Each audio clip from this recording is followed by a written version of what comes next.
আজকের এই জামানা কি আখেরি জামানা? আমরা কখনো রফল ইয়াদাইনের জন্য আন্দোলন করি না, আমরা কখনো আমিন বলানোর জন্য আন্দোলন করি না, আমরা কখনো আহলে হাদিস নাম প্রচারের জন্য আন্দোলন করি না। আমাদের মূল আন্দোলনটা কি? আতিউল্লাহ ওয়া আতিউর রাসূল আর রুজু ইলাল কিতাব ওয়াস সুন্নাহ, আল্লাহর কিতাব এবং রাসূলের সুন্নাতের দিকে ফিরে আসো। দ্বীনের মধ্যে বাড়াবাড়ি আজকে যুগের অত্যন্ত কমন একটি ফিতনা। আমরা সবাই জানি এই ফিতনার দিনগুলোতে মানুষ সকাল করবে মুমিন হিসাবে ওয়ায়ুমসি কাফেরান, কিন্তু সে সন্ধ্যা করবে কাফের হয়ে। ওয়ায়ুমসি মুমিনান, সে সন্ধ্যায় থাকবে মুমিন, কিন্তু ওয়ায়ুসবিহু কাফেরান, যখন সকাল হবে সে কাফের হয়ে যাবে। এতগুলো আজে বাজে কথা বলা লাগতো? আপনারা যে গীবত এবং তহমতের যে তুবড়ি ছড়ালেন, এইগুলো নিয়ে কি বলবো, আপনাদেরকে এত গুনার ভাগীদার হতে হতো। এবং এরা মূলত ফেসবুকেই সক্রিয়, এদেরকে ময়দানে কখনো দেখা যায় না। এরা ফেসবুকে বসে বসে এই ধরনের আজে বাজে ফতোয়াবাজি করে আমাদের দিনদার ভাইদেরকে দিনহীন করার জন্য, তাদেরকে সুপথ থেকে বিভ্রান্ত করার জন্য এই সমস্ত আজে বাজে কাজ করে যাচ্ছেন। তারা হয়তো নিজেরাও জানেন না, তারা মনে করছেন আমরা খুব ভালো কাজ করছি, কিন্তু তাদেরকে দিয়ে শয়তান এই ধরনের একটি কাজ করে নিয়ে আমাদের মধ্যে বিভক্তির জায়গাগুলোকে আরও তারা বড় করার চেষ্টা করছে। এমনিতেই বিভক্তি সৃষ্টি হয়ে আছে, মানুষ এখন নিজেকে নিয়ে ব্যস্ত, মানুষ এখন সমাজকে নিয়ে চিন্তা করতে চায় না, সমাজকে ঐক্যবদ্ধ করার কাজে তারা সবসময় পিছিয়ে থাকতে চায়। আর এই সময় আমাদের মাশাআল্লাহ ফতোয়াগুলো চলে এসেছে যে আমাদেরকে ঐক্যবদ্ধ হওয়ার দরকার নেই। আহলে হাদিস আন্দোলন বাংলাদেশ, আসুন পবিত্র কুরআন ও সহিহ হাদিসের আলোকে জীবন গড়ি। আসসালামু আলাইকুম ওয়া রাহমাতুল্লাহি ওয়া বারাকাতুহু। আলহামদুলিল্লাহি রাব্বিল আলামিন ওয়াল আকিবাতু লিল মুত্তাকিন ওয়াসসালাতু ওয়াসসালামু আলা আশরাফিল আমবিয়াই ওয়াল মুরসালিন নবিয়িনা মুহাম্মদ ওয়া আলা আলিহি ওয়া সাহবিহি আজমাইন ওয়া মান তাবিআহুম বিইহসানিন ইলা ইয়াউমিদ্দিন, আম্মা বা'দ। ফাআউযু বিল্লাহি মিনাশ শাইতানির রাজীম। বিসমিল্লাহির রহমানির রহিম। ওয়াতাসিমু বিহাবলিল্লাহি জামিআন ওয়া লা তাফাররাকু। ওয়া আন আনাস বিন মালিক রাদিয়াল্লাহু তাআলা আনহু قال قال رسول الله صلى الله عليه وسلم يأتي على الناس زمان الصابر فيهم على دينه كالقابض على الجمر। রাহু তিরমিজি। আহলে হাদিস আন্দোলন বাংলাদেশে আহলে হাদিস যুব সংঘ ঢাকা দক্ষিণ জেলা কর্তৃক আয়োজিত আজকের এই মহতী ইসলামী সম্মেলনের সম্মানিত সভাপতি, মাননীয় প্রধান অতিথি, আহলে হাদিস আন্দোলন বাংলাদেশে আহলে হাদিস যুব সংঘের সম্মানিত কেন্দ্রীয় এবং জেলা দায়িত্বশীলবৃন্দ এবং দেশে ঢাকা জেলাসহ আশপাশের বিভিন্ন জেলা থেকে আগত সম্মানিত দায়িত্বশীলবৃন্দ, সুধীমণ্ডলী এবং আমার সামনে উপস্থিত ঢাকা জেলার বিভিন্ন প্রান্ত থেকে আগত প্রাণপ্রিয় দিনী ভাইয়েরা, সুধীমণ্ডলী এবং তরুণ যুবক ভাইরা, প্রশংসা আল্লাহ রাব্বুল আলামিনের জন্য, যার অশেষ রহমতে আজকে ঢাকা জেলার প্রাণকেন্দ্রে আহলে হাদিস আন্দোলন বাংলাদেশের উদ্যোগে যে ভবিষ্যতের স্বপ্ন রচনার জন্য যে আহলে হাদিস মঞ্জিলের উদ্যোগ গ্রহণ করা হয়েছে, সে আহলে হাদিস মঞ্জিলের পার্শ্ববর্তী এই ভূখণ্ডে আজকে আমরা সমবেত হতে পেরেছি। যে আল্লাহ রাব্বুল আলামিন আমাদেরকে এই সুযোগ দানে ধন্য করেছেন, তার উদ্দেশ্যে আমরা আরও একবার শুকরিয়া আদায় করছি, আলহামদুলিল্লাহ।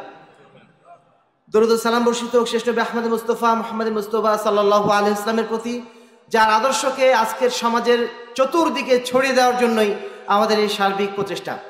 সম্মানিত উপস্থিতি, আমরা আরও একবার দোয়া করছি আল্লাহ রাব্বুল আলামিন আজকে আমাদেরকে আহলে হাদিস মঞ্জিল নামক যে স্বপ্নের মঞ্জিলের কাছে নিয়ে এসেছেন, এই স্বপ্নের মঞ্জিল যেন আমাদেরকে একদিন মঞ্জিলে মকসুদে পৌঁছে দেয়।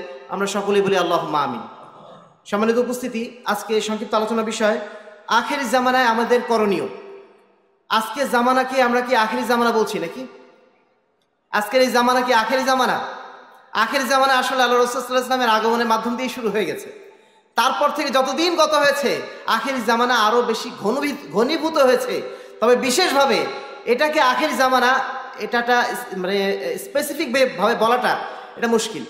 তারপরও আমরা এটুকু বলতে পারি, নিঃসন্দেহে এটা আখেরি জামানের একটি অংশ এবং হয়তোবা কিয়ামতের আরও কাছাকাছি অংশ। আর বিশেষ করে বর্তমান যুগে আমাদের তরুণ প্রজন্ম আলহামদুলিল্লাহ যারা দিনের পথে ফিরে আসছেন নতুন করে, তাদের মধ্যে এই ধারণাটা বেশি আরও কাজ করছে যে না, এখন বোধহয় কিয়ামতের একেবারে সন্নিকটে আমরা পৌঁছে গেছি। কবে গাজওয়াতুল হিন্দ হবে, কবে খোরাসানের ওই সেনারা বেরিয়ে আসবে কালো পোশাক পরে, কবে ইমাম মাহদি আসবে, কবে দাজ্জাল আসবে, এই সমস্ত বিষয়গুলো এখন তাদের মধ্যে ফ্যান্টাসির মতো কাজ করে এবং এইগুলো নিয়েই তাদের সারাদিনের এখন বচসা। তা আজকে আমরা এই বিষয় নিয়ে আলোচনা করতে চাইবো। আখের জামানায় আসলে আমাদের মূল কাজটা কি? আমাদের কি গাজওয়াতুল হিন্দ খুঁজে বেড়ানো, অথবা ইমাম মাহদি, ইমাম অথবা আরো যাদের নাম বলা হচ্ছে, যে এই দাজ্জালের নাম করা হচ্ছে, এদেরকে খুঁজে বেড়ানো, এটাই কি আমাদের মূল কাজ? না আমাদের মূল কাজটা আসলে কি? আজকে আমরা সংক্ষেপে 12টি বিষয় এখানে উল্লেখ করব। যেহেতু সময় অত্যন্ত সংক্ষেপ, শুধু মূল পয়েন্টগুলো আমরা আলোচনা করে আলোচনা শেষ করবো ইনশাআল্লাহ। প্রথম যে বিষয়টি, সেটি হচ্ছে আখের জামানায় আমাদের সবচেয়ে বড় কর্তব্য, ওয়াতাসিমু বিহাবলিল্লাহি জামিআও ওয়ালা তাফাররাকু, তোমরা আল্লাহর রজ্জুকে মজবুতভাবে ধারণ করো এবং এই রজ্জু থেকে তোমরা কখনো দূরে সরে যেও না, পৃথক হয়ে যেও না। এটা হচ্ছে আমাদের সর্বপ্রথম কাজ। আমরা যে কোনো মূল্যে কুরআন এবং হাদিস, আল্লাহর রজ্জু মানে কুরআন এবং সহিহ হাদিস, এই দুটো জিনিসকে আমরা সর্বদা আঁকড়ে ধরে থাকবো। আল্লাহ রাসূল সাল্লাল্লাহু আলাইহি ওয়াসাল্লাম আমাদেরকে যে ভবিষ্যৎবাণী করে গিয়েছেন, তারাকতু ফিকুম আমরাইন লান তাদিল্লু মা তামাসসাকতুম বিহিমা কিতাবাল্লাহ ওয়া সুন্নাতি নাবিয়িহি, আমি তোমাদের মাঝে দুইটা জিনিস ছেড়ে গেলাম, এই দুইটা জিনিস তোমরা যদি আঁকড়ে ধরে থাকতে পারো, তোমরা কখনোই পথভ্রষ্ট হবে না। যদিও আখের জামানা আসুক, যদিও কিয়ামতের সন্নিকটের সময় আসুক, যদিও ইমাম মাহদি দাজ্জালের আগমনের সময় নিকটবর্তী হয়ে যাক, তবুও তোমাদের জন্য নীতি একটাই, সেটা হচ্ছে কিতাবুল্লাহ এবং সুন্নাতুন নবী, এই দুটো জিনিসকে তোমরা মজবুতভাবে আঁকড়ে ধরে থাকবে। এটাই হচ্ছে আমাদের মূল দাওয়াত। আহলে হাদিস আন্দোলনের মূল দাওয়াতই এটা। আসুন পবিত্র কোরআন এবং সহিহ হাদিসের আলোকে জীবন গড়ি, সকল বিধান বাতিল করো, ওহীর বিধান কায়েম করো। আমাদের মূল দর্শনই এটা। আমরা কখনো রফল ইয়াদাইনের জন্য আন্দোলন করি না, আমরা কখনো আমিন বলানোর জন্য আন্দোলন করি না, আমরা কখনো আহলে হাদিস নাম প্রচারের জন্য আন্দোলন করি না। আমাদের মূল আন্দোলনটা কি? আতিউল্লাহ ওয়া আতিউর রাসূল, আর রুজু ইলাল কিতাব ওয়াস সুন্নাহ, আল্লাহর কিতাব এবং রাসূলের সুন্নাতের দিকে ফিরে আসো। আমাদের যারা মাযহাবী ভাইরা আছেন তারা বলেন আহলে হাদিসরা শুধু ফিতনা করতে চেষ্টা করে, সুজুজাত বিষয়গুলো নিয়ে আসে, ছোটখাটো ফারাঈ বিষয়গুলো নিয়ে আসে, এইগুলো নিয়ে সমাজে ফিতনা সৃষ্টি করার চেষ্টা করে। প্রিয় উপস্থিতি, রফল ইয়াদাইন, আমিন, আমরা বারবার বলেছি এগুলো আমাদের মূল বিষয় না। আমাদের মূল থিম তো এটাই। আসুন পবিত্র কোরআন এবং সহিহ হাদিসের আলোকে জীবন গড়ি। প্রত্যেকটা জিনিস আমরা দলিলের ভিত্তিতে করি, তাকলিদের ভিত্তিতে, অন্ধত্বের ভিত্তিতে আমরা যেন কোনো কাজ না করি। ইমাম ইবনে তাইমিয়া বলছেন, মান ফাতা দলিল দাল্লাস সাবিল, যে ব্যক্তি দলিল হারালো সে নিশ্চিতভাবে পথ হারিয়ে ফেললো। অমাদ দলিল ইল্লা মা জাআ বির রাসূল, আর দলিল তো কেবলমাত্র সেটাই যেটা আল্লাহ রাসূল সাল্লাল্লাহু আলাইহি ওয়াসাল্লাম নিয়ে এসেছেন। দলিল এটা নয় আমার আকাবির কি বলেছেন, দলিল এটা নয় আমার মাযহাব কি বলেছে, দলিল এটা নয় আমার তরিকা কি বলেছে। আমার দলিল একমাত্র সেটাই যেটা আল্লাহ রাসূল সাল্লাল্লাহু আলাইহি ওয়াসাল্লাম নিয়ে এসেছেন, অর্থাৎ আল্লাহর কিতাব এবং রাসূল সাল্লাল্লাহু আলাইহি ওয়াসাল্লামের সুন্নাত। এই দুটো মৌলিক জিনিসকে আঁকড়ে ধরাই হচ্ছে আখের জামানার সবচেয়ে গুরুত্বপূর্ণ কর্তব্য। দ্বিতীয় যে বিষয়টি, সেটি হচ্ছে আমাদেরকে যে কোনো মূল্যে আমাদের আকীদাকে শিরক মুক্ত করতে হবে এবং আমলকে বেদাত মুক্ত করতে হবে। আমাদের আজকের সমাজের সবচেয়ে বড় বৈশিষ্ট্য মুসলিম সমাজের, যে আমরা আমাদের আকীদা আমলে সর্বত্র শিরক এবং বেদাতের সয়লাবের মধ্যে ডুবে আছি। শিরক বেদাতটা আমরা পার্থক্য করতেই পারছি না। শুধু তাই না, শিরক বেদাতের সংজ্ঞাটাই আমরা বদলে দিয়েছি। শিরককে আমরা তাওহীদ বানিয়ে ফেলেছি, তাওহীদকে শিরক বানিয়ে ফেলেছি, সুন্নাতকে বেদাত বানিয়ে ফেলেছি, বেদাতকে সুন্নাত বানিয়ে ফেলেছি। এইভাবে আজকে সমাজে শিরক এবং বেদাত আলাদাভাবে চেনার প্রক্রিয়াটা অত্যন্ত জটিল হয়ে পড়েছে। আমাদের স্কুলের বইগুলোতে, আমাদের ক্লাসের বইগুলোতে শেখানো হচ্ছে বেদাত আসলে কি। বেদাত হচ্ছে ওই জিনিস, যেমন গান বাজনা নাকি বেদাত। এটা আমাদের ক্লাস 9-এর আকায়েদ ফিকহ বইতে শেখানো হচ্ছে। আল্লাহ রাসূল স্পষ্ট সংজ্ঞা দিয়ে দিলেন, মান আমিলা আমালান লাইসা আলাইহি আমরুনা ফাহুয়া রাদ্দুন, যে ব্যক্তি এমন কোন আমল করলো যে আমলের বিষয়ে আমি নির্দেশ দেই নাই, সেটাই হচ্ছে কি, সেটাই বেদাত। অর্থাৎ শরীয়তের মধ্যে এমন নতুন কোনো বিষয় আবিষ্কার করা যাবে না যে বিষয়ে আল্লাহ রাসূল সাল্লাল্লাহু আলাইহি ওয়াসাল্লামের কোনো নির্দেশনা নেই।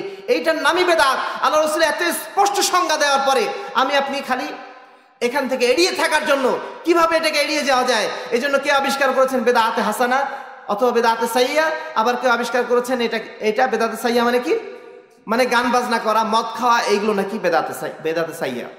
সম্মানিত উপস্থিতি, শিরক এবং বেদাত পৃথিবীর সর্বশ্রেষ্ঠ সবচেয়ে বড় দুটো পাপ। আপনি বলবেন যে মানুষ হত্যা করা সবচেয়ে বড় পাপ, আপনি বলবেন ইসলামী আইন অনুযায়ী দেশ শাসন না করা এটা সবচেয়ে বড় অপরাধ, আপনি বলবেন যে আল্লাহ রাব্বুল আলামিনের ইবাদত না করাটা এটা সবচেয়ে বড় অপরাধ। কিন্তু আমরা বলবো সবচেয়ে বড় অপরাধ এবং সবচেয়ে বড় অপরাধ হচ্ছে শিরক করা। সবচেয়ে বড় অপরাধ এবং সবচেয়ে বড় অপরাধ হচ্ছে বেদাত করা। এই দুটি অপরাধকে যদি আমরা অপরাধ হিসেবে স্বীকৃতি দিতে না পারি, নিঃসন্দেহে আমরা পথভ্রষ্ট হয়ে যাব। এবং আজকে সমাজের হচ্ছেটাও তাই। যেহেতু আমরা শিরক বেদাত নিজেরাই চিনি না, এই কারণে আমরা শিরক বেদাতকে অত্যন্ত ছোট কিছু মনে করে নিয়েছি। শুধু তাই না, শিরক বেদাতকে এখন আমরা অত্যন্ত ভালোবেসে পালন করে যাচ্ছি। সম্মানিত উপস্থিতি, যদি আমরা মুক্তি পেতে চাই আখির জামানার এই ফিতনা থেকে নিজেদেরকে বাঁচাতে চাই, অবশ্যই অবশ্যই আমাদেরকে আকীদাকে শিরক মুক্ত করতে হবে, আমাদের বিশ্বাসকে, আমাদের ঈমানকে শিরক মুক্ত করতে হবে, এবং সেই সাথে আমাদের আমলকে বেদাত মুক্ত করতে হবে। ইমাম মালিক বলছেন খায়রুল উমুরুদ্দিন মা কানা সুন্নাহ, ইসলামের সবচেয়ে উত্তম বিষয় হচ্ছে সেটাই, যেটা হচ্ছে সুন্নাত, যেটা আল্লাহ রাসূল সাল্লাল্লাহু আলাইহি ওয়াসাল্লাম নিয়ে এসেছেন। আল্লাহ রাসূলের আদর্শটা হচ্ছে সবচেয়ে উন্নত জিনিস, সবচেয়ে উত্তম জিনিস। ওয়াশারুল উমুরি আল মুহদাসাত ওয়াল বাদায়, এবং সবচেয়ে নিকৃষ্ট জিনিস হচ্ছে নতুন যে বিষয়গুলো আবিষ্কার করা হয়েছে ধর্মের মধ্যে, নতুন নতুন যাবতীয় বিষয়গুলো, সকল বিষয়গুলো হচ্ছে সর্বনিকৃষ্ট বিষয়। ইমাম হাসান বিন আলী আল বারবাহারি তিনি বলছেন ওয়াহদার মিন সিগারিল মুহদাসাত, তুমি ছোট ছোট বেদাতগুলো থেকে সতর্ক থাকো। ফাইন্না সিগারাল বিদআই তাউদু হাত্তা তাসিরু কিবারান, কেননা এই ছোট ছোট বেদাতগুলোই একদিন বড় হয়ে যাবে, এবং সেই বেদাতগুলো যখন বড় হয়ে যাবে সেগুলো থেকে তুমি আর নিজেকে মুক্ত করতে পারবে না। এজন্য ছোট বড় যাবতীয় বেদাত, ছোট বড় যাবতীয় শিরক থেকে আমাদের ঈমানকে, আমাদের আমলকে অবশ্যই বাঁচাতে হবে। 3 নম্বর তাতহিরুল মানহাজ, আমাদের মানহাজকে স্পষ্ট করতে হবে, পরিষ্কার করতে হবে। প্রিয় উপস্থিতি, মানহাজ এই জিনিসটা আমরা বোঝার চেষ্টা করি না, বা এই যুগে এটা আমরা অন্যরকম কিছু বিষয় মনে করি। মানহাজটা আমাদের জন্য অত্যন্ত জরুরি এই কারণে যে আজকে কোরআন হাদিসের অপব্যাখ্যা অন্য যে কোনো সময়ের তুলনায় অনেক অনেক গুণ বেড়ে গেছে। যে কোনো আমল করা হচ্ছে তার পক্ষে কোরআন এবং হাদিস থেকে দলিল দেওয়া হচ্ছে। ঈদে মিলাদুন নবীর মতো একটা টাটকা বেদাত, এই বেদাতকে বেদাত বলতে গেলে কোনো সন্দেহ করার দরকার হয় না। এই বেদাতের পক্ষেও স্পষ্টভাবে কোরআনে আয়াত ব্যবহার করা হচ্ছে। শবে বরাতের মতো একটা বেদাত, যেটা স্পষ্ট বেদাত, সেই বেদাতের পিছনে কোরআনে আয়াত ব্যবহার করা হচ্ছে। এই আয়াতগুলো অপব্যবহার করার কারণে, হাদিসগুলো অপব্যবহার করার কারণে আজকে মুসলিম উম্মাহ শতধা বিভক্ত। আজকে জিহাদের নামে জঙ্গিবাদ কেন সৃষ্টি হলো? এই মানহাজ থেকে দূরে সরে আসার কারণে। সাহাবায়ে কেরাম কিভাবে কোরআন এবং হাদিসকে বুঝেছিলেন, সেইটা না বুঝে নিজেরা নিজেদের মতো কোরআন এবং হাদিস বুঝতে যে আজকে আমরা কোরআন এবং হাদিসের অপব্যাখ্যা করছি, এবং সাহাবায়ে কেরামের মানহাজ থেকে দূরে সরে এসে ইসলামের মধ্যে নানা নতুন পথ এবং মত সৃষ্টি করছি। আজকে ইকামতের দিন মানে ইকামতুত তাওহীদ ছিল, তাওহীদ প্রতিষ্ঠা, সেই ইকামতের দিন এখন ইকামতুদ দাওলা হয়ে গেল। কিভাবে হলো? সাহাবায়ে কেরামের মানহাজ থেকে দূরে সরে আসার কারণে। আজকে তাজকিয়াতুন নাফস, সেটা ছিল আত্মশুদ্ধির নাম, সেই আত্মশুদ্ধির নাম এখন হয়ে গেছে সুফিবাদ। কেন হলো? সাহাবায়ে কেরামের মানহাজ থেকে দূরে সরে আসার কারণে। অনুরূপভাবে আল্লাহ রাসূল সাল্লাল্লাহু আলাইহি ওয়াসাল্লামের মহব্বত, এটা আমাদের জন্য ওয়াজিব বিষয়, কিন্তু এই মহব্বতুর রাসূল এখন ইত্তেবাউর রাসূল না হয়ে গেছে এখন ইশকুর রাসূল। এগুলো হলো কিভাবে? সাহাবায়ে কেরামের মানহাজ থেকে দূরে সরে আসার কারণে। এই জন্য সাহাবায়ে কেরামের মানহাজ, অর্থাৎ তারা কিভাবে কোরআন এবং হাদিসকে বুঝেছিলেন, এটা আমাদের জন্য অত্যন্ত জরুরি বিষয়। আমরা যেন নিজের মতো করে কোরআন এবং হাদিস বুঝতে যে আমরা যেন বিভ্রান্ত না হয়ে যাই। আজকের যুগে যে সমস্ত বাতিল ফেরকাগুলোর জন্ম নিয়েছে, তার মধ্যে সবচেয়ে বড় বাতিল ফেরকা হচ্ছে আহলে কোরআন। এই আহলে কোরআনরা নিজের মতো করে কোরআন বুঝতে যে তারা এখন কি বলবো, আগে তো একটা বলা হতো যে সমস্ত হাদিসগুলা কোরআন এবং হাদিসের পক্ষে আছে সেগুলো মানবো, বাকিগুলো মানবো না। আর এখন নতুন করে শুরু করেছে এরা যে হাদিসই আর মানার দরকার নেই, কারণ হাদিসের মধ্যে জাল জয়ীফ অনেক বিষয় রয়েছে, অতএব হাদিস মানারই আর দরকার নেই।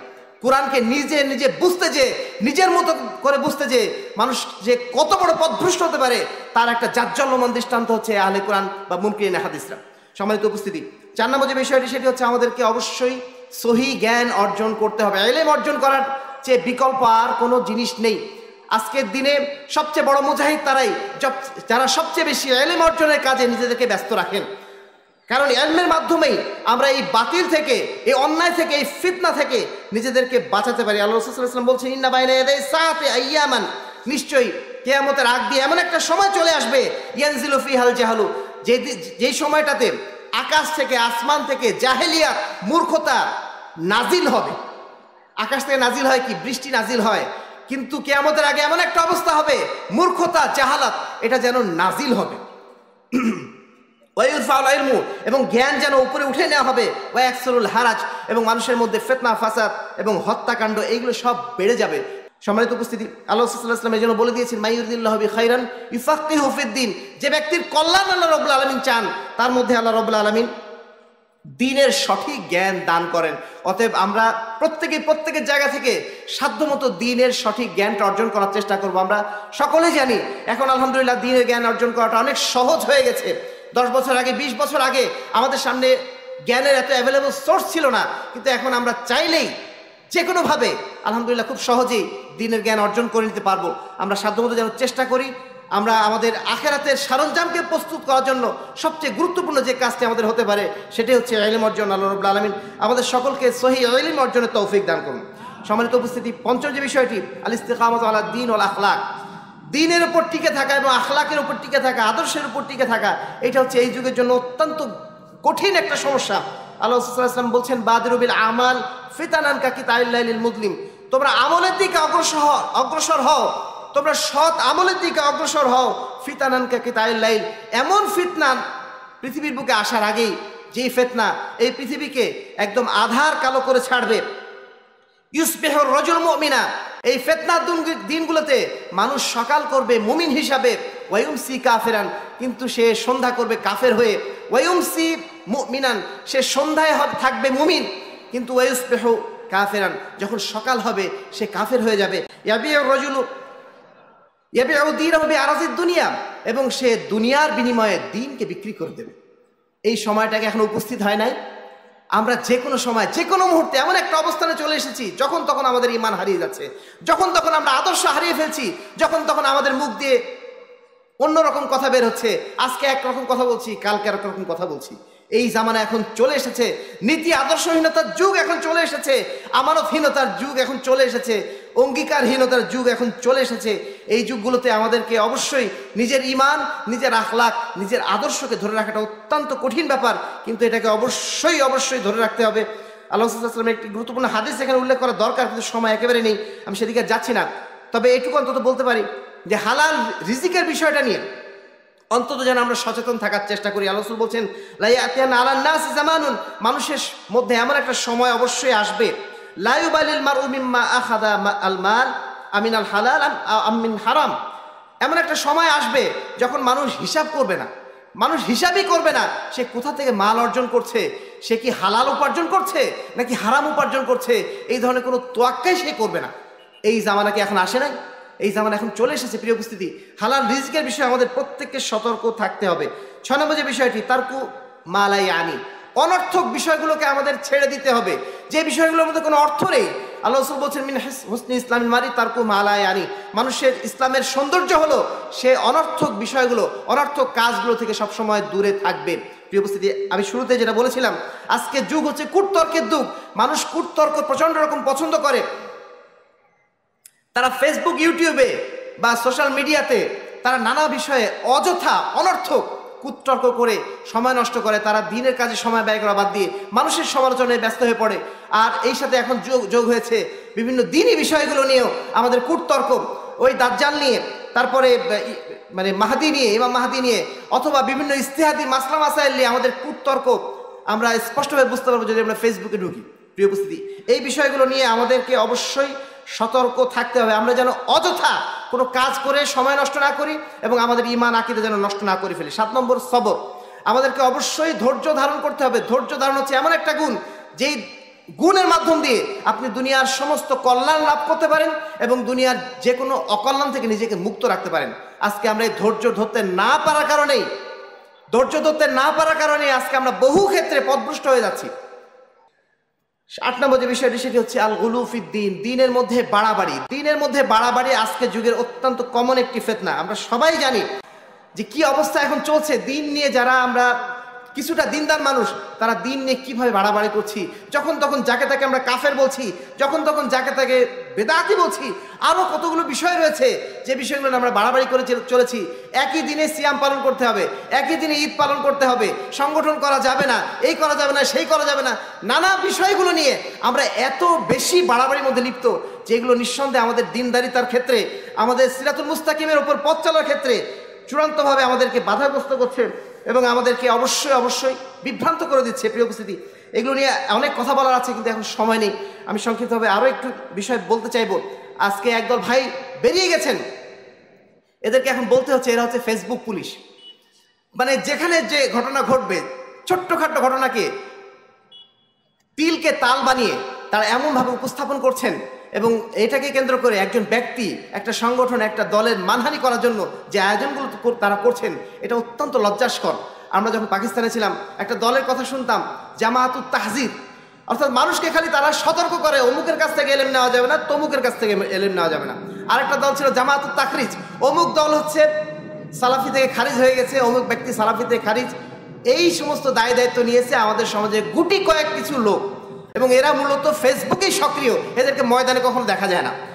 এরা ফেসবুকে বসে বসে এই ধরনের আজে বাজে ফতোয়াবাজি করে আমাদের দিনদার ভাইদেরকে দিনহীন করার জন্য, তাদেরকে সুপথ থেকে বিভ্রান্ত করার জন্য এই সমস্ত আজে বাজে কাজ করে যাচ্ছেন। তারা হয়তো নিজেরাও জানেন না, তারা মনে করছেন আমরা খুব ভালো কাজ করছি, কিন্তু তাদেরকে দিয়ে শয়তান এই ধরনের একটি কাজ করে নিয়ে আমাদের মধ্যে বিভক্তির মানে জায়গাগুলোকে আরও তারা বড় করার চেষ্টা করছে। এমনিতেই বিভক্তি সৃষ্টি হয়ে আছে, আমরা চেষ্টা করেও পারছি না আমাদের মধ্যে ঐক্য জায়গাটা ধরে রাখতে, আর তারা এসে নতুন করে এই বিভেদের জায়গাটা, বিভ্রান্তির জায়গাটা এসে আরও আগুন লাগানোর চেষ্টা করছেন।